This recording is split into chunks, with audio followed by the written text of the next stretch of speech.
কেমন হওয়া দরকার, আমাদের আখলাক কেমন হওয়া জরুরি, এই কথাটা আপনাদের কাছে আলোচনা এগিয়ে নিয়ে যেতে চাবো। আমা তৌফিকি ইল্লা বিল্লাহ। আমার ভাইরা, আমাদের চরিত্রটা কেমন বানাবো পৃথিবীর জমিনে, কোন চরিত্র হওয়া দরকার আমাদের পৃথিবীর জমিনের ভিতরে, একটু কথাটা শুনলেন। আপনারা তো সবাই আজকের বৈঠকে যতগুলো লোক বসে আছেন সবার কাছে একটি করে মোবাইল আছে। মোবাইল ছাড়া অবশ্য কেউ নাই, ছোট থেকে বড় পর্যন্ত। বুড়ার কাছে মোবাইল, ছোটর কাছে মোবাইল, বুড়ির কাছেও মোবাইল, বুড়ি ছেড়ির কাছেও মোবাইল, শুক্রার কাছেও মোবাইল, শুক্রির কাছেও মোবাইল। মোবাইল ছাড়া মানুষ বর্তমান জ্ঞানী মানুষ নাই। 2 বছরের যদি বাচ্চা মায়ের বুকের দুগ্ধ খায় না, মোবাইলটা অন করে দিচ্ছে। 3 বছরের বাচ্চা ভাত খায় না, মোবাইল অন করে দিচ্ছে, মোবাইল দেখছে, মা ভাত খাওয়াচ্ছে, নিশায় পেট ভরে ভাত খাচ্ছে। কিন্তু জানেন বর্তমান বৈজ্ঞানিকেরা পরীক্ষা করে রিসার্চাররা বলে দিয়েছে, জ্ঞানীরা বলেছে, আকলমন্দরা বলেছেন, ছোট্ট বাচ্চার কাছে যদি মোবাইল দিয়ে দেন, তারা যদি সব সময় দেখে থাকে, তাদের ব্রেনের আপনা আপনি রোগে পরিণত হয়ে যায়। আগের যুগে থেকে 10-20 বছর আগে বাবা মা ছোট্ট ছেলে মেয়েকে তালিম দিয়ে দিত, ছোট্ট ছেলেকে সালাম শিখিয়ে দিত, ছোট্ট ছেলেকে কোরআনের সূরা শিখিয়ে দিত, ছোট্ট ছেলেকে বিশ্ব নবী সাল্লামের নাম শিখিয়ে দিত। আর এখন মোবাইল খুলে যে গান গুলিন হচ্ছে, ছোট্ট ছেলে মেয়ে, তাদেরকে বাবা মা কয়েকটা জিনিস শিক্ষা দিচ্ছে, সালাম জীবনেও শিক্ষা দেয় নাই। 100টা যদি সন্তান থাকে, 98টা ছেলেকে বাবা মা টাটা শিক্ষা দিয়েছে। আমি বলছি না এটা তো খুব খারাপ, টাটা কোম্পানি শিক্ষা দিয়েছেন বলছি না খারাপ, আরে টাটাও শিক্ষা দেন, আসসালামু আলাইকুম শিক্ষা দেন, এটাও শিক্ষা দেন যে মৌলবি টলবি আলে বলে দেও আসসালামু আলাইকুম। তা কেন শিক্ষা দিচ্ছেন না? খালি টাটাটাই শিক্ষা দিলেন না। আপনার বাড়িতে মেহমান আসছে, মেহমান চলে যাবে, তখন আপনি সালাম দেন, সালাম দিয়ে পাঠিয়ে দেন, আসসালামু আলাইকুম বলে সালাম দিয়ে দেন।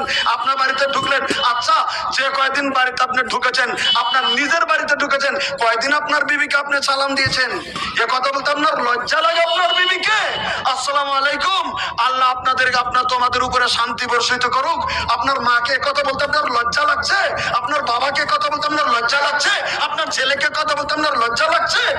অথচ আল্লাহ নবী সাল্লাল্লাহু আলাইহি ওয়াসাল্লাম স্পষ্টকরণ করে দিয়েছেন যে তোমরা আপোষে খুব সালাম প্রদান করো, আপোষে তোমরা খুব সালাম দাও।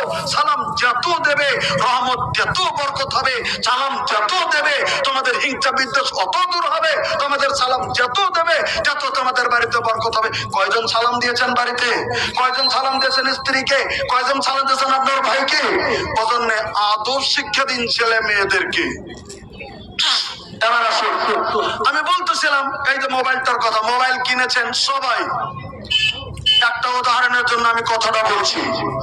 এই মোবাইলটা যখন দোকান থেকে কিনেছেন, নতুন মোবাইল, দেখবেন খাপের ভিতরে মোবাইলটা ঢুকানো আছে। আপনি যখন মোবাইল কিনতে গেছেন, প্রথমে আপনাকে অরিজিনাল মোবাইলটা বের করে দেয়নি। দেখবেন বড় বড় দোকানদারেরা একটা ডেমো বের করে দিচ্ছে, দামি মোবাইলগুলো। ডেমো মানে ওরা একটা মোবাইলের মতোই সব ঠিকঠাক আছে, কিন্তু ভিতরে জান নাই। এটার ভিতরেও জান নাই, কিন্তু এটা তো নড়াচড়া তো করে, ওরা নড়াচড়াও করে না, ওরা হ্যালো বলবে না, কিছুই বলবে না, একটা ডেমো বলে। দেখেন যারা মোবাইল দোকানদার তারা ভালো করে বুঝবেন, ওটাকে ডেমো বলে। ওটার মধ্যে কিছু নাই, এমনি খালি সাইজটা ঠিক আছে বলে এরকম দেখতে ডেমো। তারপরে তুমি নাও ডেমো দেখে অরিজিনাল মোবাইল কিনলেন। আল্লাহ রাব্বুল আলামিনের নবীকে পৃথিবীর জমিনের ভিতরে নমুনা রূপে পাঠিয়ে দিয়েছেন। আল্লাহ তাআলা বলে দিলেন পবিত্র কোরআনে, পৃথিবীর মানুষ তোমরা কার চরিত্র পৃথিবীর জমিনের ভিতরে গ্রহণ করবে, কার আদর্শ তোমরা নেবে, কার চরিত্র নেবে, কার মতো তোমরা হবে, কার চরিত্র জমিনের ভিতরে গ্রহণ তোমরা করবে। আল্লাহ রাব্বুল আলামিন বলে দিলেন, লাকাদ কানা লাকুম ফি রাসূলিল্লাহি উসওয়াতুন হাসানাহ।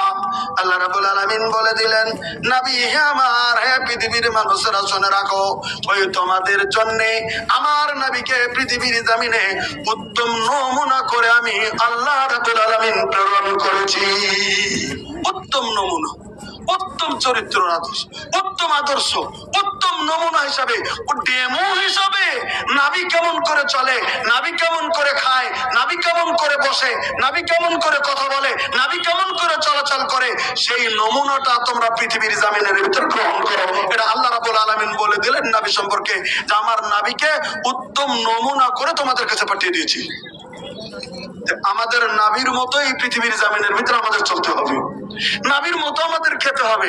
নাবি কেমন করে চলেছেন সেটা, নাবি কেমন করে কথা বলেছেন, নাবি কেমন করে পৃথিবীতে চলেছেন সেটা করতে হবে। শুনলেন, এবার একটা কথা বলছি,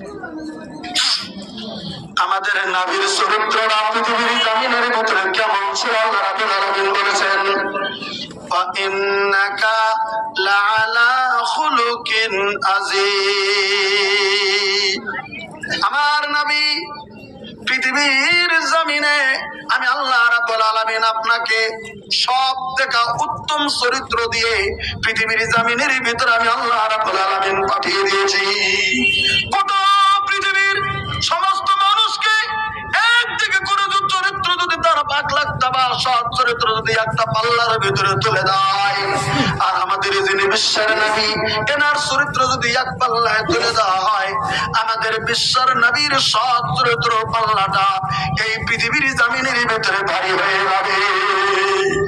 আমি আবার উদাহরণ দিচ্ছি, তাহলে বুঝতে পারবেন। আপনাদের এখানে বুঝতে একটু কষ্ট হবে, কারণ আপনাদের এখানে কোনো পীরগিরি নাই, পীর সাহেব নাই। আপনারা নাম শুনেছেন না পীর সাহেব, এই নামটা আপনারা কোনোদিন শুনছেন না। পিছনে যারা বসছেন শুনছেন না। এই বেস্তারা, এই একটু বসো না, আমার কাছে বসবে না তো আর কার কাছে বসবে? একটু পরে তো যাইবে, একটু বসো, অল্প সময় আর উঠে না, বসো। তোমার জন্য এত কষ্ট করে আসছি, আমার ভীষণ জ্বালা। তোমরা বুঝতে পারবে না যে আমি কি করে এসছি, যেটা আমি বলতে চাই না মাইকে। আমি কি করে আসি আসাম থেকে আজকে ডাইরেক্ট। একটু সময় বসো, ধৈর্য ধরো, খায় নি চা, একটু বসো, একটু বসো, বসতে বসো। এই তোমরা এসে বসো, একটু বসো, তোমাকে অনুরোধ করছে বসো। তোমরা আমারই বাচ্চা ছোট ভাই, একটু বসো, একটু সম্মানের কথা। আচ্ছা, আপনাদের ভাষা বুঝতে অসুবিধা হয়েছে কি? হ্যাঁ, এখানে একটা তারবিয়তি আলোচনা, এই জন্য আমি কথাগুলো খুলে খুলে বলছি, শুনে নেন। এবার একটু কথা ধৈর্য ধরেন, একটু কথাগুলো ভালো করে শুনেন। আমি বলছিলাম যে আমাদের যিনি নবীর উত্তম আদর্শের যিনি নবী, এই কথা সম্পর্কে বলতে আপনারা নামটা শুনছেন না, পীর সাহেব শুনছেন না? না, পীর সাহেব, পীর সাহেব কিছু কেচিমের হয়, পীর সাহেব কিছু কেচিমের হয়। কিছুগুলো পীর আছে দেশের ভিতরে, আমাদের আসামে আবার ঘন ঘন পীর।